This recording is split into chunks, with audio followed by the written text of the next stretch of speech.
Tigilan na lang kaya natin maging mabait. Ganon din naman eh. Gumawa ka ng mabuti, may masasabi sa'yo. Pag gumawa ka ng mali, yan ang inaantay nila. Kaya kung ako ikaw, huwag kang titigil gumawa ng kabutihan. At manatili kang maging mabuting tao. Huwag kang papaapekto sa sinasabi ng iba. Lahat yan may masasabi, tama man o mali ang ginagawa mo. Ang importante, malinis ang konsyensya mo at alam mo na mabuti kang tao. Hindi na natin kailangan i-please ang mga taong mali lang ang nakikita sa atin. Hindi na natin kailangan nagpaliwanag sa mga taong bingi pagdating sa mga tama natin. Huwag mong baguhin yung sarili mo para lang ikatuwa ng iba.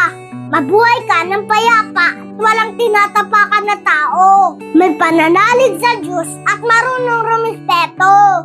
Yun lang, Master. Sigurado ako na magiging payapa ang buhay mo